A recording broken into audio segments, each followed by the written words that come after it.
میں اپنے تمام بھائیوں کا شکریہ ادا کرتا ہوں کہ آپ نے اپنا وقت ہمارے بیچ صرف کر رہے ہیں۔ اس کے بعد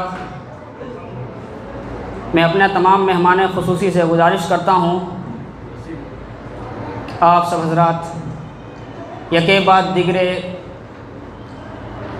کرسی پر جلوہ افروز ہو جائیں۔ مہمان خصوصی میں 9 لوگوں کا نام ہے۔ پہلا نام علی جناب عبدالحلیم فاروق صاحب، صدر مسجد حاضہ، آپ سے گزارش کرتا ہوں کہ آپ تشریف لائیں۔ علی جناب عمر وحلان حفظہ اللہ، داعی و مبلغ حیدرآباد، میں آپ سے گزارش کرتا ہوں کہ آپ بھی تشریف لائیں۔ علی جناب ناصر بن سعید وحلان حفظہ اللہ، حیدرآباد، آپ سے بھی گزارش کی جاتی ہے کہ تشریف لائیں۔ علی جناب محمد خلیل صاحب، نائب امیر ضلع جمعیت اہل حدیث نظام آباد، آپ سے بھی گزارش کی جاتی ہے کہ آپ تشریف لائیں۔ اسی طرح سے حافظ محمد کلیم صاحب، قاضی نرمل، آپ سے بھی گزارش کی جاتی ہے کہ آپ تشریف لائیں۔ سید منظور صاحب نرمل، آپ بھی تشریف لائیں۔ اور اسی طرح سے فضیلت الشیخ محمد یوسف صاحب محمدی حفظہ اللہ، امیر ضلع جمعیت اہل حدیث ناندیڑ مہاراشٹرا سے میں گزارش کرتا ہوں کہ آپ بھی تشریف لائیں۔ اسی طرح سے حافظ محمد عمران سلفی نذیری حفظہ اللہ، ناظم مدرسہ دارالتوحید رحمانیہ نظام آباد سے میں گزارش کرتا ہوں کہ آپ بھی تشریف لائیں۔ اور اسی طرح سے محمد عامر مرحبا حفظہ اللہ، امام و خطیب مسجد محمد قمر نظام آباد، آپ سے بھی گزارش کی جاتی ہے کہ آپ تشریف لائیں۔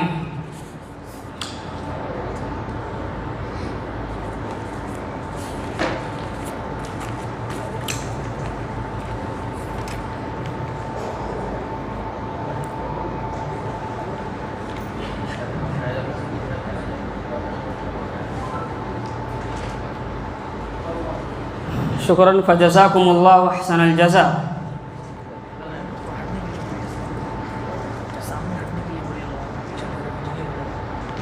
آپ ذرا قریب آ کر کے بیٹھ جائیں تاکہ جو پیچھے کھڑے ہیں ان کو جگہ مل جائے گی۔ آ جائیں، ذرا سمٹ کر بیٹھ جائیں آپ۔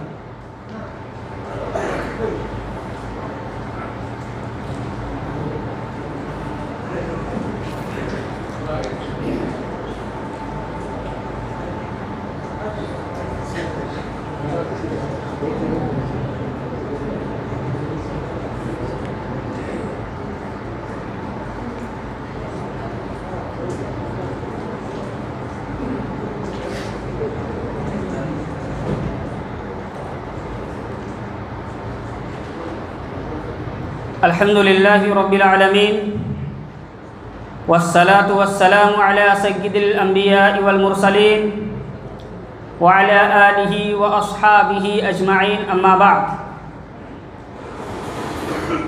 اعوذ باللہ من الشیطان الرجیم، بسم اللہ الرحمن الرحیم۔ شہد اللہ انہ لا الہ الا ھو والملائکۃ واولو العلم قائما بالقسط لا الہ الا هو العزیز الحکیم۔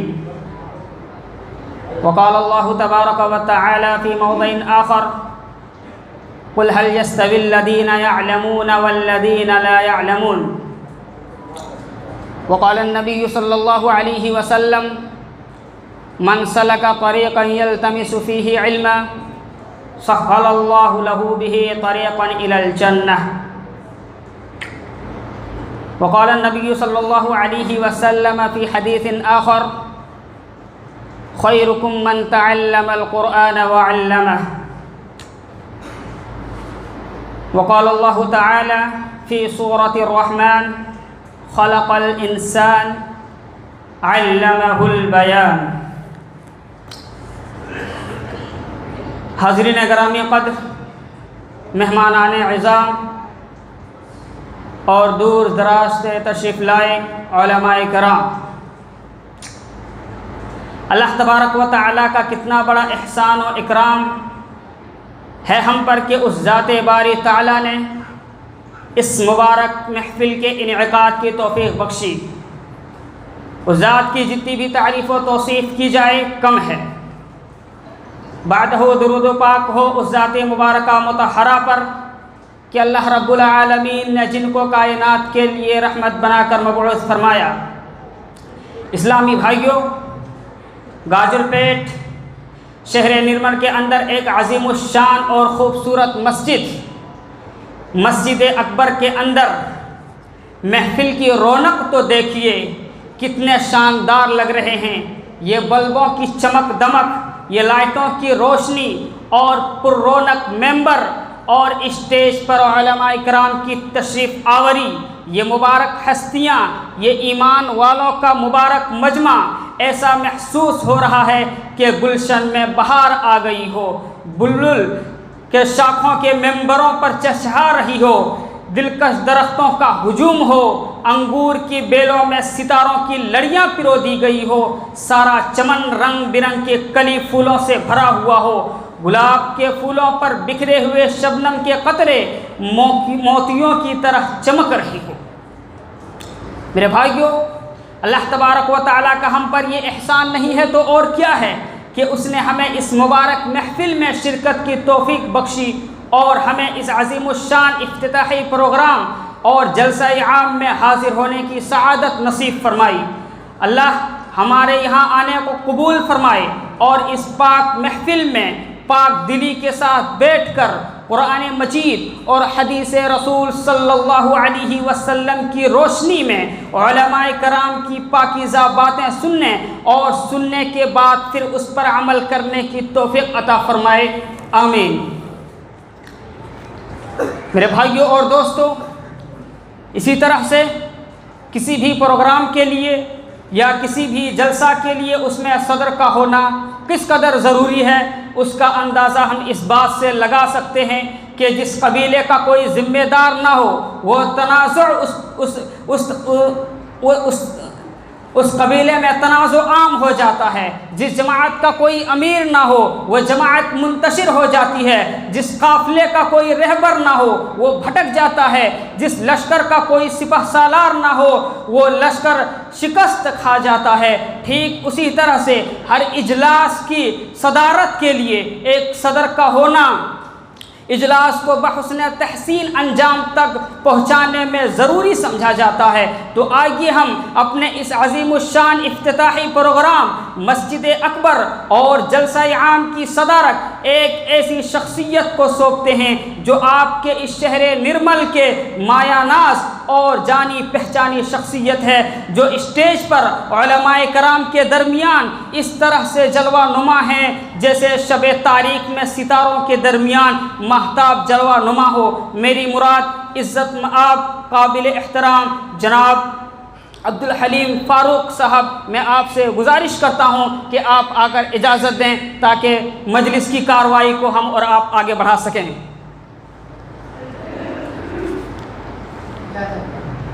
صدر مجلس کی اجازت کے بعد بلا تاخیر مجلس کا آغاز کر دینا میں مناسب سمجھتا ہوں، تو آئیے اس مجلس کا آغاز اس ذات کی کتاب سے کرتے ہیں جو ذات اس قدر عظیم الشان ہے کہ اس کی شان عظمیٰ کا کیا پوچھنا۔ وہ تو شہنشاہوں کا شہنشاہ ہے، وہ تو سلطان السلاطین ہے، شمس و قمر، جن و بشر، شجر و حجر، بحر و بر، ارض و فلک اس کے محتاج ہیں، جس ذات نے اس مقدس کتاب کو اپنے پیارے حبیب محمد عربی صلی اللہ علیہ وسلم کے قلب اطہر پر نازل فرمایا۔ میں اس مقدس کتاب قرآن مجید کی تلاوت کے لیے دعوت اسٹیج دینا چاہتا ہوں جناب حافظ مجاہد الاسلام صاحب جو نظام آباد سے ہمارے بیچ تشریف لائے ہیں۔ میں آپ سے گزارش کرتا ہوں کہ آپ تشریف لائیں اور کلام مقدس سے اس مجلس کا آغاز۔ السلام علیکم ورحمۃ اللہ وبرکاتہ۔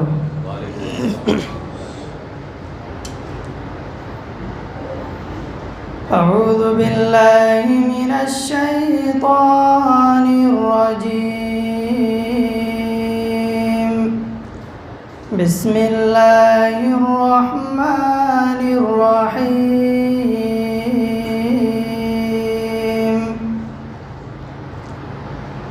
الذین ينفقون اموالهم باللیل والنہار والنهار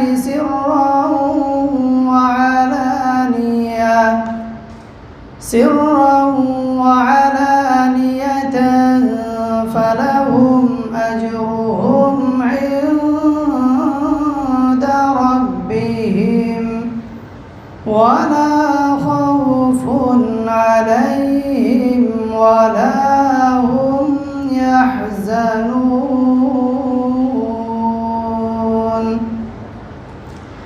الذين يأكلون الربا لا يقومون إلا كما يقوم الذي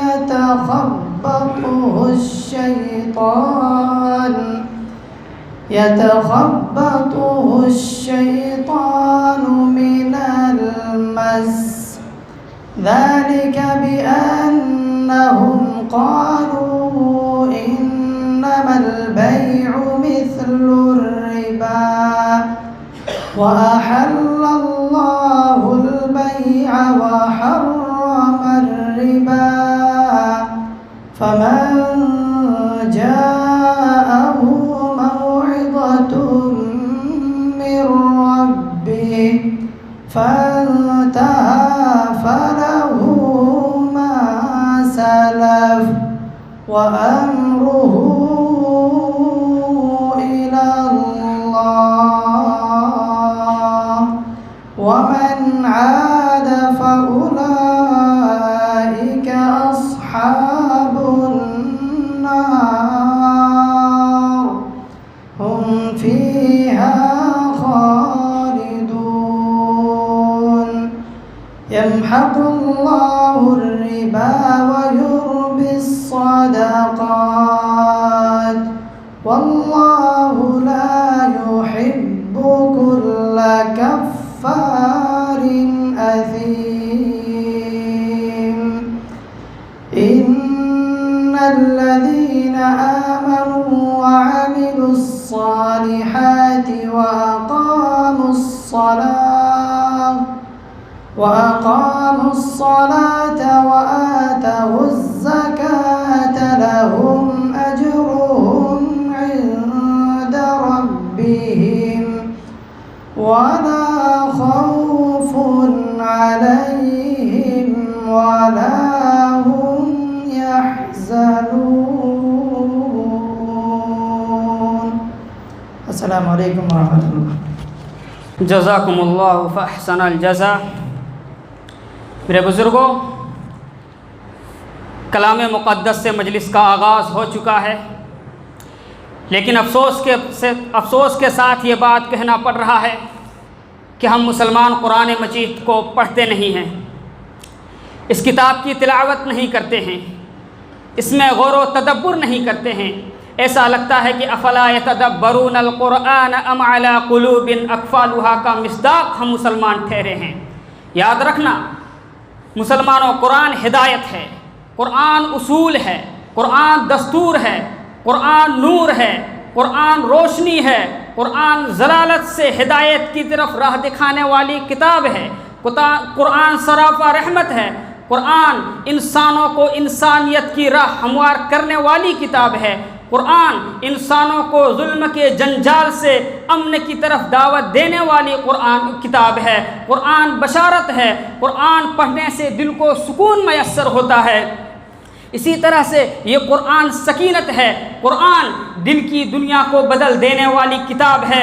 لیکن افسوس کہ قرآن کو ہم مسلمانوں نے صرف جھاڑ پھونک کی کتاب سمجھ لی ہے، قرآن کو ہم نے اور آپ نے برکت کی کتاب صرف سمجھ لی ہے، قرآن کو ہم نے اور آپ نے معاف کیجئے گا تعویذ اور گنڈے کی کتاب سمجھ لی ہے. کل قیامت کے دن اللہ کے حضور رسول اکرم صلی اللہ علیہ وسلم شکایت کریں گے، ان قوم اتخذوا ھذا القرآن مہجورا.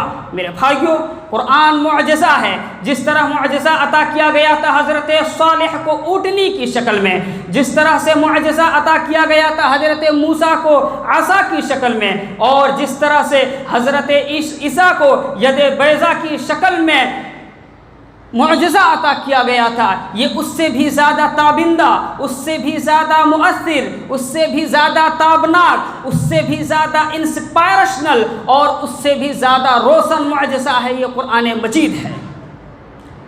یہی وہ قرآن مجید ہے جس کو لے کر کے آگے بڑھے تھے ربیعی ابن عامر، اور یہی وہ قرآن مجید ہے جس کو لے کر کے آگے بڑھے تھے سعد بن ابی وقاص۔ لیکن افسوس کے ساتھ یہ بات کہنی پڑ رہی ہے کہ ہم اور آپ قرآن کو بالائے طاق رکھ دیے ہیں۔ ربیعی ابن عامر نے جب رومن امپائر کے دربار میں اس قرآن کو لے کر کے کہا تھا کہ میں تم سے حکومت مانگنے کے لیے نہیں آیا ہوں، میں تم سے قیادت و سیادت مانگنے کے لیے نہیں آیا ہوں، بلکہ میں تم کو ایک اللہ کی طرف دعوت دینے کے لیے آیا ہوں اور ظلم و جور کی ادیان و مذاہب سے اسلام کی عدل و انصاف کی طرف دعوت دینے آیا ہوں۔ یہ وہ معجزہ تھا جس کا استقبال پرتپاک طریقے سے وہاں کے لوگوں نے کیا تھا میرے بھائیوں اور دوستوں، یہ وہ قرآن کا معجزہ تھا۔ دینی ملی اسلامی بھائیوں، جہاں تک بات ہے فن خطابت کی تو یہ کوئی آسان کام نہیں ہے۔ فن خطابت اللہ کی جانب سے ایک بیش بہا اور قیمتی نعمت ہے۔ آسان نہیں ہے اپنی زبان کے ذریعے سے کسی کو اپنا قائل بنا لینا، عوام الناس کے سامنے اپنی بات اس انداز میں رکھنا کہ آپ کو سننے کے لیے وہ تڑپ اٹھے اور اس کا دل بے چین اور بے قرار ہو جائے۔ تقریر کی اہمیت اور افادیت ہر دور میں مسلم رہی ہے، بالخصوص عصر حاضر میں الیکٹرانک میڈیا کا سہارا اور پورا دار و مدار اسی پر ہے اور اس کا انحصار بھی اسی پر ہے۔ انسانوں کی خدمت اور دنیا کی تعمیری و ترقی میں جس طرح سے دیگر جماعتوں اور گروہوں نے غیر معمولی کارنامے انجام دیے، اسی طرح مقررینوں نے بھی زبردست کردار عطا کیے۔ چنانچہ تاریخ شاہد عدل ہے کہ جب بھی کوئی قوم جنگ و حرب جیسی حالات کے ناگہانی میں مبتلا ہوئی ہے اور ان کے دلوں کو گرمانے اور دفاع کے لیے مقابلے کی ہمت اور حوصلہ پیدا کرنے کی ضرورت پڑی ہے، تو خطیبوں نے اپنے شعلہ بیانی اور طوفانی تقریروں سے ان کے دلوں کو جھنجھوڑ کر رکھ دیا ہے۔ یہ خطابت کی اہمیت ہے میرے بھائیوں اور دوستوں۔ تو آئیے میں چاہتا ہوں کہ اب یہاں سے خطابت کا سلسلہ شروع کر دیا جائے، اس کا آغاز کر دیا جائے۔ میں سب سے پہلے ایک بچہ ہے جو یہی کا رہنے والا ہے، جن کا نام عبد الملک بن عبداللہ ہے، میں ان سے گزارش کرتا ہوں کہ آپ تشریف لائیں اور اپنے عنوان پر روشنی ڈالیں۔ عبد الملک بن عبداللہ۔ السلام علیکم ورحمۃ اللہ وبرکاتہ۔ نحمد و نصلی علی رسولہ الکریم، اما بعد، اعوذ باللہ السمیع العلیم من الشیطان الرجیم، بسم اللہ الرحمن الرحیم۔ وَاعْبُدُوا اللَّهَ وَلَا تُشْرِكُوا بِهِ شَيْئًا وَبِالْوَالِدَيْنِ إِحْسَانًا وَبِذِي الْقُرْبَى وَالْيَتَامَى وَالْمَسَاكِينِ وَالْجَارِ ذِي الْقُرْبَى وَالْجَارِ ذِي الْجُنُبِ وَالصَّاحِبِ بِالْجَنبِ وَابْنِ السَّبِيلِ وَمَا مَلَكَتْ أَيْمَانُكُمْ إِنَّ اللَّهَ لَا يُحِبُّ مَنْ كَانَ مُخْتَالًا فَخُورًا۔ اسلامی بھائیوں اور بہنوں، محترم بزرگوں، دوستوں، ساتھیوں اور پردہ نشین خواتین اسلام، آج کے اس جلسے میں میری تقریر کا عنوان ہے حقوق العباد کی اہمیت۔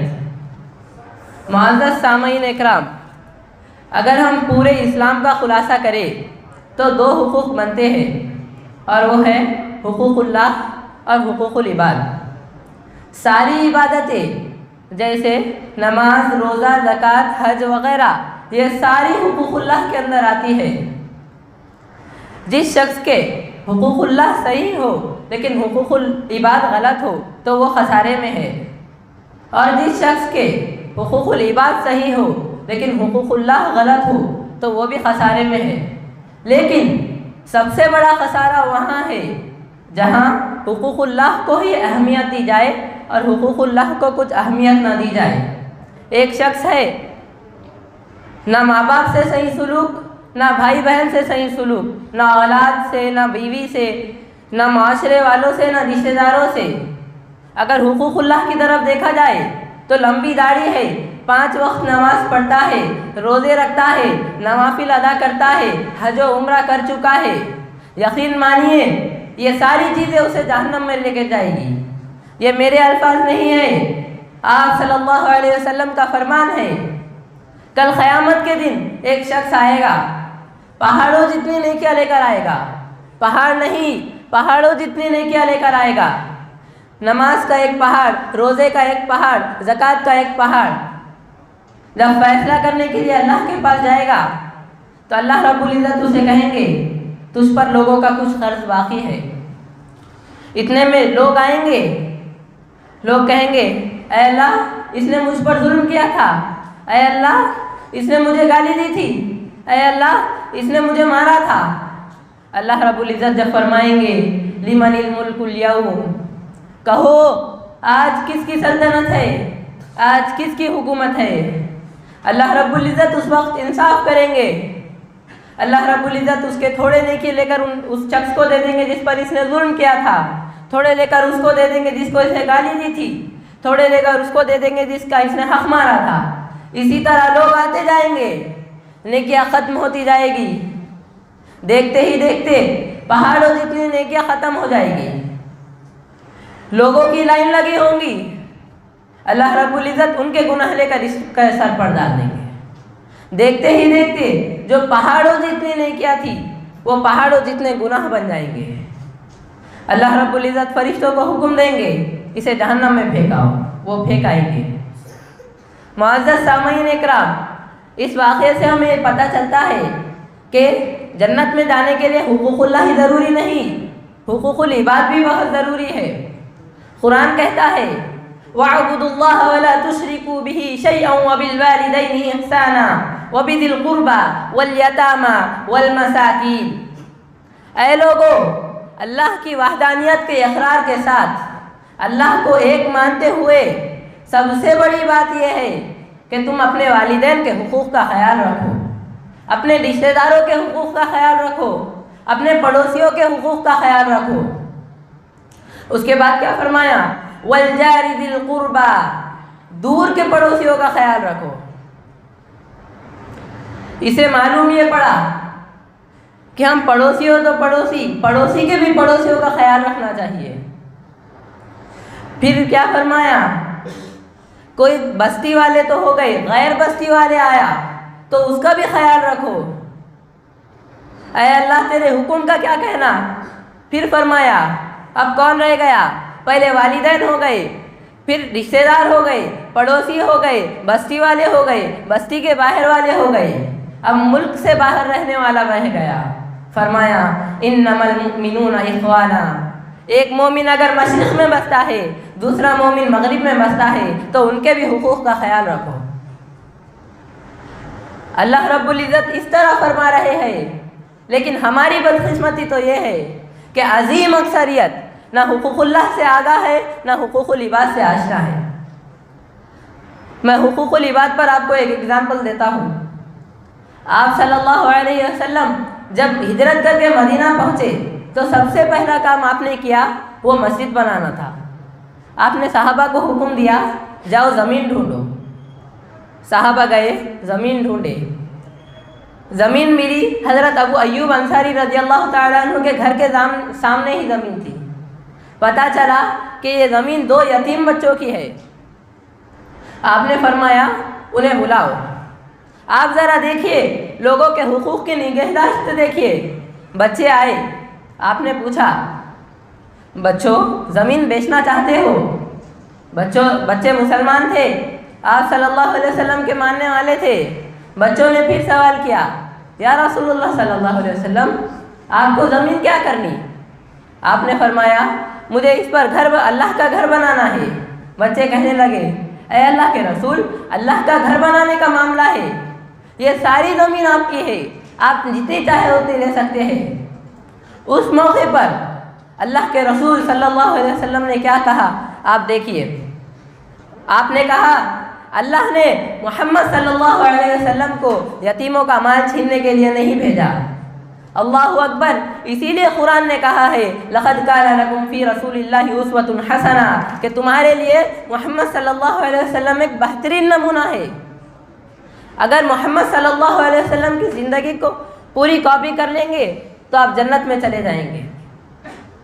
معزز سامعین، حقوق العباد میں سے پڑوسیوں کا جو حق ہے اس پر اسلام نے بڑا اچھا سلوک کرنے کا کہا ہے۔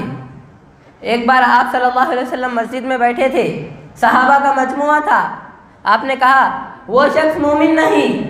آپ نے یہ جملہ 3 بار دہرایا، وہ شخص مومن نہیں، وہ شخص مومن نہیں۔ صحابہ نے پوچھا کون مومن نہیں؟ آپ نے فرمایا وہ شخص مومن نہیں جس کے پڑوسی اس کی شرارتوں سے محفوظ نہ ہو۔ اسلامی بھائیوں اور بہنوں، ان تمام واقعات و احادیث سے ہمیں پتہ چلتا ہے کہ اسلام کی نظر میں حقوق العباد کی کتنی اہمیت ہے۔ اسی لیے ضرورت اس بات کی ہے کہ ہم حقوق العباد کو دھیان میں رکھتے ہوئے اپنی زندگی بسر کریں تاکہ ہم کل قیامت کے دن فوز و فلاح سے ہمکنار ہو سکیں۔ آخر میں اپنی تقریر کو ایک شعر کے ساتھ ختم کرنا چاہتا ہوں۔ نیکیاں کم پڑ رہی تھی نامہ اعمال میں، نیکیاں کم پڑ رہی تھی نامہ اعمال میں، شکر ہے کہ دشمنوں کی گالیاں کام آ گئی۔ وآخر دعوانا ان الحمدللہ رب العالمین۔ نحمده ونستعينه ونستغفره ونعوذ بالله من شرور أنفسنا ومن سيئات أعمالنا،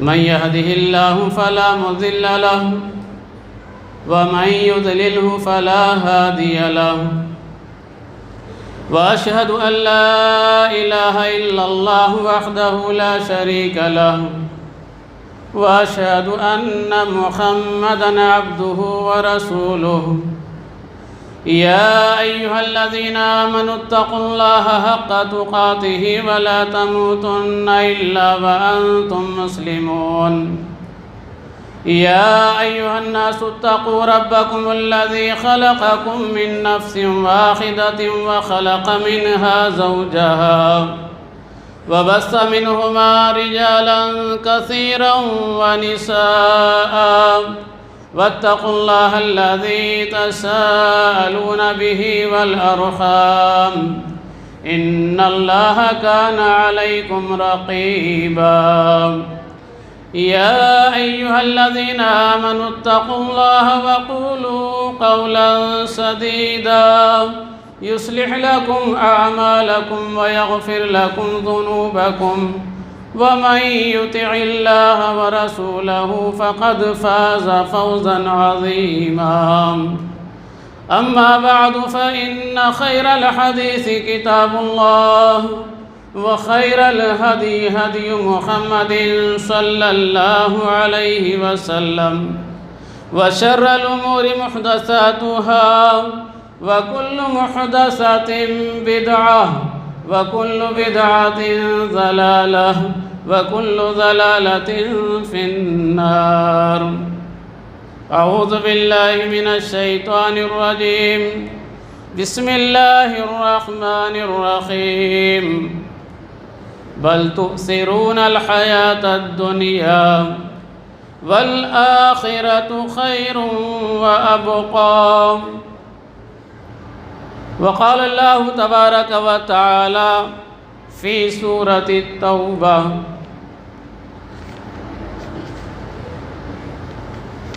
إنما يعمر مساجد الله من آمن بالله واليوم الآخر وأقام الصلاة وآتى الزكاة ولم يخش إلا الله،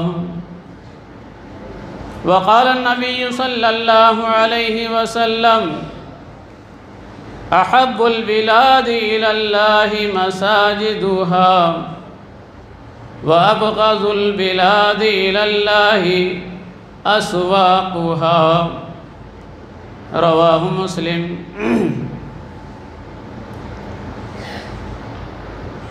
تمام تعریفات، حمد و ثنا، کبریائی، بڑائی اللہ رب العالمین ہی کے لیے لائق و زیبا ہے۔ اللہ تبارک و تعالیٰ کی حمد و ثنا کے بعد تمام انبیاء کرام پر، خصوصاً ہمارے آخری نبی محمد الرسول اللہ صلی اللہ علیہ وسلم اور آپ کے آل و اصحاب پر بے حد و بے شمار درود و سلام ہو۔ محترم حاضرین، سب سے پہلے میں اللہ تبارک و تعالیٰ کا شکر ادا کرتا ہوں کہ اللہ تبارک و تعالیٰ نے اس مسجد کے افتتاحی پروگرام میں شرکت کرنے کی مجھے توفیق دی۔ اس کے بعد مسجد کے صدر محترم جناب عبدالحلیم فاروق صاحب وہ ذمہ داران مسجد و جمعیت کا بھی شکر ادا کرتا ہوں کہ انہوں نے مجھ جیسے ایک مکتب کے مدرس و ذمہ دار کو اس اجلاس عام میں شرکت کی دعوت دے کر حوصلہ افزائی فرمائی۔ اللہ تبارک و تعالیٰ سے دعا ہے کہ اللہ تبارک و تعالیٰ جن لوگوں نے بھی اس مسجد کے تعمیر میں جس طریقے سے بھی حصہ لیا، اللہ تبارک و تعالیٰ ہر ایک کے تعاون کو، حصہ داری کو قبول فرمائے، اور اللہ تبارک و تعالیٰ ہم تمام کو جنہوں نے بھی اس میں مسجد کے اندر تعاون کیا ہے اس کو قبول فرما کر دنیا اور آخرت میں کامیابی کا ذریعہ بنائے، آمین۔ محترم حاضرین، جیسا کہ ابھی آپ کے سامنے یہ بتلایا گیا کہ مجھے مساجد کی اہمیت کے تعلق سے کچھ بات آپ کے سامنے رکھنا ہے، اسی مناسبت سے قرآن مجید کی سورہ توبہ کی ایک نامکمل آیت میں نے آپ کے سامنے پڑھی، جس میں اللہ تبارک و تعالیٰ نے یہ بتلایا کہ اللہ تبارک و تعالیٰ کی مسجدوں کو کون لوگ آباد کرتے ہیں۔ انما یعمر مساجد اللہ من آمن باللہ والیوم الآخر واقام الصلاة وآت الزکاة ولم یخش الا اللہ۔ بے شک اللہ کی مسجدوں کو وہ لوگ آباد کرتے ہیں جو اللہ پر، یوم آخرت پر ایمان رکھتے ہیں اور نماز قائم کرتے ہیں، زکوٰۃ ادا کرتے ہیں، اللہ کے علاوہ کسی سے نہیں ڈرتے۔ حاضرین کرام، مسجد کی اہمیت قرآن مجید کی اس آیت سے ہمیں یہ معلوم ہوتی ہے کہ اللہ تبارک و تعالیٰ نے مسجد کو اپنے ساتھ منسوب کر لیا ہے، اپنے ساتھ ملا لیا ہے، مسجد کی نسبت اپنے طرف کی ہے اس آیت کے اندر۔ انما یعمر مساجد اللہ، بے شک اللہ کی مسجدوں کو آباد وہ لوگ کرتے ہیں۔ مسجدیں یہ اللہ تبارک و تعالیٰ کی مسجدیں اللہ تبارک و تعالیٰ کے گھر ہیں، بیوت اللہ۔ اس سے ہمیں اندازہ لگتا ہے، پتہ چلتا ہے مسجد کی اہمیت، اس کی قدر و منزلت کتنی ہے۔ یہ اللہ تبارک و تعالیٰ کے گھر ہیں، اللہ تبارک و تعالیٰ کی مسجدیں ہیں، اور ان مسجدوں کو اللہ تبارک و تعالیٰ نے بتلایا کہ جو اللہ پر ایمان رکھنے والے ہیں، آخرت پر ایمان رکھنے والے ہیں، اور نماز پڑھنے والے، زکوٰۃ ادا کرنے والے، اور صرف اللہ تبارک و تعالیٰ سے ڈرنے والے، یہی لوگ ہیں جو اللہ تبارک و تعالیٰ کی مسجدوں کو آباد کرتے ہیں، اس کی تعمیر کرتے ہیں۔ اللہ تبارک و تعالیٰ نے یہ بتلایا کہ یہی لوگ انشاءاللہ ہدایت یافتہ ہوں گے، یہی لوگ کامیاب ہوں گے جو مسجدوں کو آباد کریں گے۔ حاضرین کرام، اللہ تبارک و تعالیٰ نے دوسری جگہ قرآن مجید میں یہ بتلایا ہے کہ مسجدوں سے جو لوگ اور روکتے ہیں کسی کو، ان سے زیادہ بڑا ظالم کوئی نہیں ہے۔ ومن اظلم ممن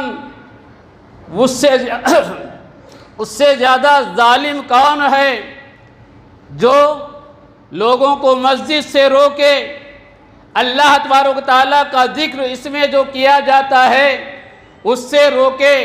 اللہ تبارک و تعالیٰ نے یہ بتلایا کہ ایسے لوگ جو اللہ تبارک و تعالیٰ کے گھر میں آنے سے کسی کو روکتے ہیں سب سے بڑے ظالم ہیں۔ سوچنے کا مقام ہے کہ اس سے اللہ تبارک و تعالیٰ کے گھر کی اہمیت واضح ہوتی ہے۔ اللہ کے رسول صلی اللہ علیہ وسلم نے فرمایا، صحیح مسلم کی روایت ہے کہ دنیا میں اللہ تبارک و تعالیٰ کے نزدیک سب سے زیادہ محبوب جگہ اگر کوئی ہے تو وہ مساجد ہیں۔ احب البلاد الی اللہ مساجدھا، شہروں میں، جگہوں میں سب سے زیادہ محبوب اللہ تبارک و تعالیٰ کے نزدیک جو جگہ ہے وہ اللہ تبارک و تعالیٰ کے گھر مسجدیں ہیں۔ اور وَأَبْغَضُ الْبِلَادِ إِلَى اللَّهِ أَسْوَاقُهَا، اللہ تبارک و تعالیٰ کے نزدیک دنیا میں سب سے زیادہ بری جو جگہ ہے وہ بازار ہیں۔ حاضرین کرام، اسلامی ماں اور بہنوں، آج ہماری کتنی خوش قسمتی کی بات ہے کہ اللہ تبارک و تعالیٰ کو جب جو جگہ سب سے زیادہ محبوب ہے اس جگہ میں ہمیں بیٹھنے کی اللہ تبارک و تعالیٰ نے توفیق دی۔ آج سے پہلے یہ جگہ ایک عام جگہ تھی، لیکن اس جگہ کو جب اللہ تبارک و تعالیٰ کی عبادت کے لیے مخصوص کر لیا گیا تو یہ جگہ اللہ تبارک و تعالیٰ کے نزدیک دنیا کی تمام جگہوں میں سب سے زیادہ محبوب ہو گئی۔ کتنی خوش قسمتی کی بات ہے ہمارے لیے کہ آج ہم ایسی جگہ پر بیٹھے ہوئے ہیں جو اللہ کے نزدیک سب سے زیادہ محبوب ہے۔ اور وہ لوگ بھی کتنے خوش قسمت ہیں جنہوں نے ایک عام جگہ کو اللہ تبارک و تعالیٰ کی سب سے محبوب جگہ بنانے کے لیے اس میں حصے داری لی ہے، اس میں تعاون کیا ہے، اس میں محنتیں کی ہے، اس میں کوششیں کی ہیں، رات و دن ایک کر کے اللہ تبارک و تعالیٰ کے اس گھر کو بہتر سے بہتر بنانے کی کوشش کی ہے۔ اللہ تبارک و تعالیٰ سے ہم دعا کرتے ہیں کہ اللہ تبارک و تعالیٰ اس گھر کو آباد رکھے ہمیشہ کے لیے، قیامت تک کے لیے۔ اللہ تبارک و تعالیٰ اس گھر سے امن و امان کا پیغام یہاں سے اس شہر اور پوری دنیا میں عام کرنے کی ہمیں توفیق عطا فرمائے۔ حاضرین کرام، اللہ تبارک و تعالیٰ کے گھر یہ امن کا گہراوا ہوتے ہیں، یہاں سے امن کا پیغام پہنچایا جاتا ہے پوری دنیا کی انسانیت کے لیے۔ انسان ہی نہیں بلکہ ہر جاندار کی امن سلامتی کا پیغام یہاں سے دیا جاتا ہے۔ لیکن افسوس کا معاملہ یہ ہے کہ آج اللہ تبارک و تعالیٰ کے ان گھروں کو بدنام کیا جا رہا ہے، امن کا پیغام پہنچانے والوں کو بدنام کیا جا رہا ہے، دہشت گرد اور ٹیررسٹ کہا جا رہا ہے، مساجد کو دہشت گردی کے اڈے کہا جا رہا ہے۔ ٹھیک ہے،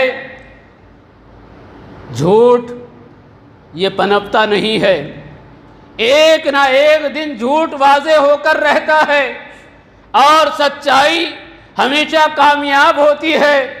یہ دنیا والے دیکھ رہے ہیں اور قیامت تک دیکھتے رہیں گے کہ اللہ تبارک و تعالیٰ کے ان گھروں سے پوری انسانیت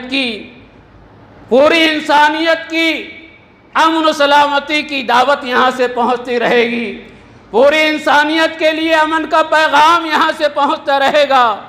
یہاں پر جو بھی آتا ہے امن و امان اس کے لیے ہوتا ہے۔ میرے بزرگوں، نوجوانوں، اللہ کے